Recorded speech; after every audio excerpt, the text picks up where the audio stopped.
Hi friends, Hope Eric here is talking with famous people. I'd like to do this aphorism video. I've made these before a long time ago, but I thought I'd revisit the topic. I like the topic, I think it works well. These are aphorisms or old sayings, quotes, famous quotes and stuff that reflect something about cognitive functions. In other words, that are examples of certain cognitive function biases towards certain values over others. So I thought I'd go through them and give my thoughts on it and see if you agree or disagree or whatever. Number one, don't judge a man until you walked a mile in his shoes. That's textbook FI. Put yourself in the other person's shoes. Can't make an omelet without breaking a few eggs. Textbook TE. You gotta do shit. It's not gonna be perfectly legitimate. You can't break an omelet without breaking, but you can make an omelet without breaking a few eggs. Number three, those who can do, those who can't teach. SE, for sure. Number four, don't throw the baby out with the bathwater. NI. What they're saying is, what's the determinant factor here? It's not cleaning out the bathtub. It's your whole reason the bathtub is full at all is because you're washing your baby. So the baby's the central point of this thing, and everything else is irrelevant. And when it comes to if you lose the baby, then the whole bath question is completely irrelevant. Number five, if ifs and buts were candy and nuts, we'd all have a Merry Christmas. Now, that's going to be, you could call that NI, really. This is an example of NI and NE conflicting, probably.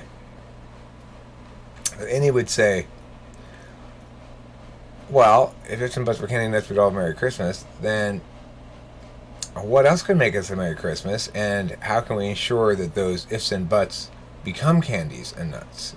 And, or are you sure that ifs and buts aren't already candies and nuts? Perhaps they are. So this is, I would call this NI, but you could also call it TE. Like, in some sense, it's contraindicative of more talking about it, and it's contraindicative to discuss conditionalities that aren't in the reality, because the reality is what it is. That's kind of a TE thing, I think. A man stands tallest when he stoops to help a child. That's FE, straight up FE. I mean, you could say there's FI implicit in that too, but I think it's saying you can perceive, our perceptions of you are greatest when you are helpful and not when you are being a dick. Number seven, be yourself. Everyone else is taken.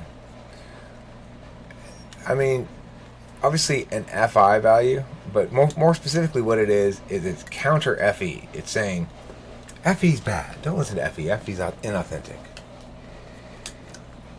8. And also it's anti-NI. It's SI over NI, that 7 is, because it's saying you are a particularist, unique self. Forget about that notion of archetypes. Honey, she wanted to sit in the car, okay? Is she sitting in the car? Yeah. Okay, I will. She just wants to sit. That's fine. Do we have any weed? Yeah, a little bit. So that could be an SI thing. It's like an INFP quote, 7, 8. Those who forget the past are doomed to repeat it. That's an SI, straight up SI quote with maybe a little bit of TE depending. Number 9, doing the same thing over and over again and expecting a different result is insanity. You call that NI or NE. NI would point out that you're missing the key factor here. It's Juan like, Pablo, there's weed here for you. here you go, Juan Pablo. Oh, gracias, señor. You're welcome, Juan Pablo.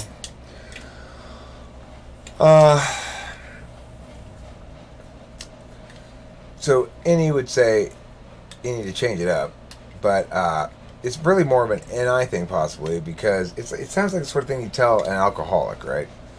Alcoholic will try to change everything but the alcohol problem, but the alcohol consumption to solve his problems. And so in that regard, it's NI. It's saying you're missing the determinant factor again. 10. Better remain silent and be thought a fool than to speak and room balled out. That's FE, straight up, worrying about people's perceptions entirely. 11. If you don't have the time to do it right, if you don't have time now to do it right, how will you have time to fix it later? This was a sign that was up in my middle school orchestra class when I was in middle school. I remember it still. I'm not sure it was phrased exactly like that, but that's basically what the phrasing of it was. That is a very SETE kind of approach, mostly TE, saying, do the job right. don't screw around and just sort of half-ass things and play around with it. You do it right, ordinarily, or you get no ideational capacity to engage with it. If you want a job done right, you have to do it yourself. That is straight up TE. That's the value of TE. That says, That's if what there's I think. but you think that's true, but you don't really live on that. You don't live that out. Like when you wanted the little house, the coop built right the way you wanted it, you didn't do it yourself. You just yelled at me when I did it wrong. that's the thing. But that's also polar TE, right? She doesn't get that because she doesn't get TE. She's kind of blind to the fact that in no way, shape, or form does she agree with that. Yeah, it makes me sad though when you say, Kimberly, you're being too ambitious. Well, why did I say? Okay, this is an example of polar TE. I've been telling Kimberly, listen, when you're making these T-shirts, just cut out of the vinyl with the machine for one T-shirt at a time. Because part of the thing that keeps happening is she'll try to fit as many different T-shirt things on one piece of vinyl as possible, and then when it gets time to undo it, if there's a mistake, then the whole thing is scrapped, and it's frustrating for her. And plus, when she gets it done being cut out, she's got this massive job of pulling shit out rather than just pull out one thing and make a shirt. So the gratification is delayed, and the opportunities for something to interfere with any action she takes, not resulting in a T-shirt, is maximized. So I'm telling her, just print out one thing at a time. You're being too ambitious. She's blind to TE, so she thinks that is some sort of critique of her plan or something. Like, I'm not critiquing your goal for the T-shirts or your ambition to make T-shirts or anything. I'm just saying. Not be wasteful. I'm just saying when I say you're too ambitious, I mean trying to cut out all of those things for all the T-shirts in one thing. That's too ambitious and not a good way to actually get it accomplished. Yeah, I'm starting to learn that. So, okay. If you can't beat them, join them. That would be FE, I would say. Do what is right, not what is easy, nor what is popular. That's TI, possibly FI too. But FI assumes what is right is what it feels, rather than what is right is what is right. Whereas TI assumes what is right is what is right. Change begins at the end of your comfort zone. That seems like an any kind of spirit of things. Pursue what catches your heart, not your eyes. That's FI over FE or SE. People tend to complicate their own lives as if living weren't already complicated enough. That sounds like the kind of quote an ISFP would make. It's an FISE prioritization saying your words are complicating life too much. Is probably what it means. The only true wisdom is in knowing you know nothing. That's Aristotle. It's an anti-knowledge function thing, right? It's like saying, don't know things, deliberate about things. Probably NETI, maybe NITI. Any fool can know the key is to understand. That's Einstein. Again, anti-knowledge functions, pro-deliberation functions. So it's in favor of TI over SI and NI.